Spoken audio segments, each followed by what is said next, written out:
Hey guys, welcome back. Modi 101 here, and we are here with our first city update. And you may be asking yourself, how are we doing a city update? We have one building. Well, there's other parts to it, and we're going to get to that in just a minute. But I want to take this moment to give a big thank you and a big shout out to one of the founders, Your small little Dutch bear man, for being so kind and gifting the city probably one of the craziest things that I never thought I would get. So he is actually gifted this guy. Can you see me? There we go. Assembly Square. So for a lot of the Lego people out there, you guys are very familiar with this set. This is one I've actually been excited for. It's, to my knowledge, the biggest of the modular buildings. Most modular buildings fit on a one base plate. It's a 32 by 32 base plate. This is actually 1.5. It's got, I think, just over 4,000 pieces. It's got so many businesses, and this is something that's going to be coming up in a few videos from now, a couple videos from now, that we're going to build this. But I want to give a big thank you to Your. This is so awesome. If you guys want to help contribute to the city, I'm not expecting everybody to be buying a $300 set, but there's lots of set on my Amazon wish list. You could always contribute. And once again, I'll say one of the biggest things you do, if you have old Legos sitting around, throw them in a box and ship them out to my P.O. box. Those are needed just as much as something like this. But a big thank you to Your. Now, let's get to what's changed in the city. Okay, so let me show you what I've been working on. I've been working real hard for this. So first things first, I changed up our street base plates a little bit. As you can see, I added this white line. I realized after putting the bookstore in that we had a whole lot of sidewalk. So there's a sidewalk that comes on the modular, and then there's the sidewalk that we're adding as well. So what I did is I expanded the road out 3 studs on each side. I put in this lane, and I put this in. Now I could tile this, and I actually thought about that. But what I'm using this for is pretty much like a bike lane. So by having it studs, I can put people on bikes and scooters and stuff in here, and it'll go. Plus, it'll kind of mix it up. And then I'm waiting on an order from Lego. I actually, thanks to the Patreons and their kind pledges, I was actually able to order 500 2x2 sidewalk tiles. I ordered them like 3 weeks, almost a month ago. They're supposed to be here any day. But we'll be able to finish this off, and I should be able to do all the roads with that. So another thing I added, if you'll notice on the ones that are done, is I did add some random jumper plates.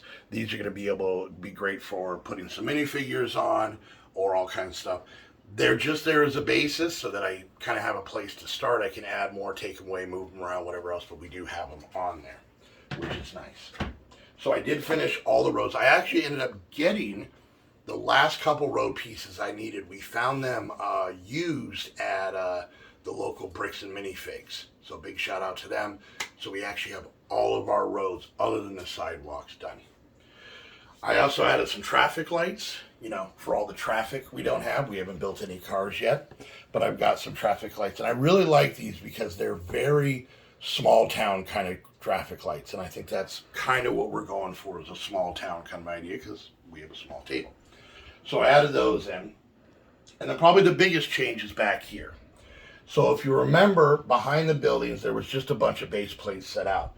So I actually built these.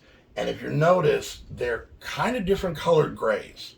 And that was a little bit on accident, out of necessity thing. So we have some old gray. We have newer light bluish gray. And I'll be honest with you, and calm down, it's going to be okay. There's probably actually some non-Lego pieces in there. But I have to say, I really like the weathered look it gives it.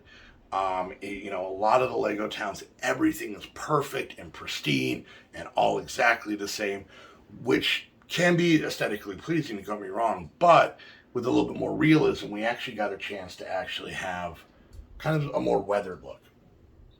We got some tunnels going off to a magical land. I put these little shield pieces up here for a little bit of decorative. We actually got those from the pick-a-brick wall at the Lego store up in Phoenix that we've been to a couple times. We don't have one locally, so we only go up there when I can convince her to get in the car and drive for 2 hours one way. So, but you know, to get little shield pieces, worth it, right? And then you'll notice that we now have a raised platform on the back. And if you kind of go over, you'll see we have all of our Patreon minifigs up there waving and hanging out. We actually have a couple new Patreons. A founding member, Maddie, has joined. You'll see her on the wall. And then we actually had a citizen Patreon come in. And his minifig, his name is Damien. Thank you, Damien. Thank you, Maddie. His minifig is added. So there's a couple more minifigs that are our names on the wall, but founders and citizens. So up here, I'm thinking my concept's going to be to kind of have some trees, some more natural area. I have a couple of RVs and campers I think might be cool up there, like a tent. So I think up here might be kind of our wildernessy camping, maybe a park type of thing. But of course I wanted the centerpiece to be the founder's wall. The next thing is you'll notice that we moved over the bookstore from here to there, and it's because I have something planned for right here.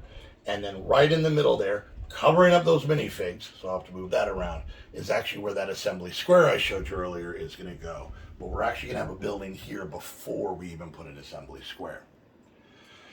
And then what this did is it actually freed up a couple of more base plates for us to add buildings to, because this is where the founder's wall was. So we got a couple more base plates, which is great. And then also, let me come around here real quick. What we also did is I kind of moved some of the base plates around. So if you remember, the beach or the water used to go right up to the sidewalk up there. So I ended up taking out the second ones that were here, shrinking our water down by 2, and adding that row in, which actually ended up giving us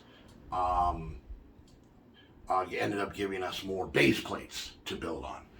So my idea is the 2 here we're going to put buildings on, but these 2 in the middle are going to kind of be a farmer's market / town square, food trucks, all kinds of stuff. And that will be coming up in a video soon as well. We also added a beach. It is very basic right now. There's really not a whole lot. These base plates, this table's driving me crazy because these base plates won't lay flat, but they're getting better. So we've added a basic beach more just to lay it out. I do have to still layer it, but we can add a lot of beach scenes here. We actually have the water going on here, and we even put a railing because these minifigs are super clumsy.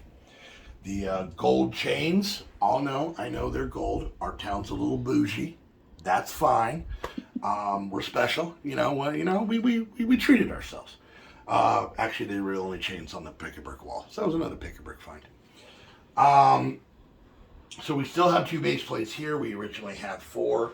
And I started putting some rock elements in here because I figure once we kind of get out of the more maintained area, we're going to have rock elements. So I have a lot of detail to add to that and to the beach. But overall, this is how I saw it in my head. And I'm excited about it. I hope you guys are too. Let me know what you guys think down in the comments. We will get these roads pinned down and more leveled out once I get all the sidewalks put in. And the last thing to show you, besides this adding some elevation, I'm just going to show you behind the scenes how the hot dogs are made here. So if you notice, there's some train tracks here, and they go into a tunnel. The idea is I eventually want to get a train going around the city. Still haven't figured out exactly how I'm going to do that, but I do want it to run back behind these buildings. So these, as opposed to the Mills plates that we made for everywhere else, these ones are still just base plates. So as you can see, I got the top detail, and you can kind of see what the inside guts look like. These are 100% brick built. There's no table back there. There's no wood back there. There's no shelves back there. This is 100% brick built. And one of the reasons I kind of want to put trees in a campground is that I want to put any super major, crazy, heavy buildings like some of the modulars up there, because I think that weight might be an issue. Now, it may be a foresty area. We may add buildings. That's the nice thing about having your own Lego town, is you can kind of just change things how you want. So, but I think the next important thing is to get another building in the town, and we will be doing that next episode. So make sure you guys come back for that to find out which one it is. But we have So many things to make, so many things to do. I have so many more buildings to make. And then I haven't even gotten into making my own creations yet. So that's something to come up. So let me know what you guys think about the changes we made, the progress we made, what you guys like, maybe what you didn't like. And yeah, so that's about it for this. I think I covered everything. If not, I could always cover it in the next video. But I want to thank you guys so much for hanging out, and we'll see you guys next time. Bye.